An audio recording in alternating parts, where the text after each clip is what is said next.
viral images of all that cash that was found in Partha Chatterjee's friend Arpita Mukherjee's house. Not once, not twice, but 3 big discoveries over the last 6 days, and obviously the pressure has been piled on that government. I hold in my hand right now an exclusive copy of the notification sacking Partha Chatterjee.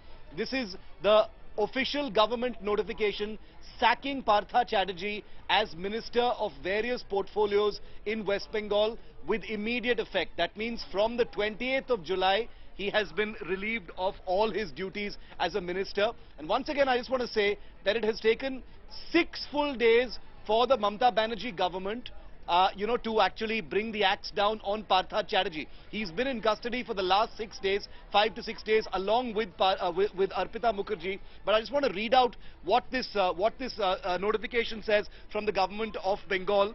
Shri Partha Chatterjee, Minister in charge, Department of Industry, Commerce and Enterprises, Department of Information Technology and Electronics, Department of Parliamentary Affairs, Department of Public Enterprises and Industrial Reconstruction, Government of West Bengal, is hereby relieved of his duties as Minister in charge of the aforesaid departments with effect from 28th day of July 2022. So this is the notification that's come in from the Chief Secretary of West Bengal. Remember that it took 3 full days, Abha, for the Mamata Banerjee government to even say something. They were deafeningly silent for the first 3 days.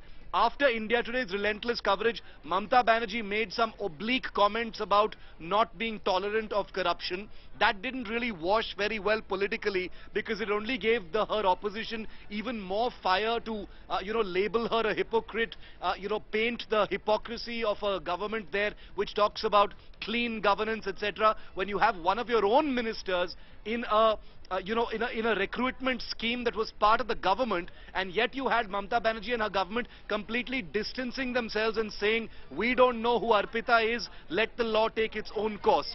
When they, go fire and brimstone over these things, this didn't wash really well. And that's the reason why I think the political pressure was piled so high on Mamata Banerjee personally and her government in general, that on day 6, thanks to India Today's relentless coverage, painting every aspect of what's been happening, the Trinamool government didn't have a choice. They had to cut their losses. They had to cut this man loose.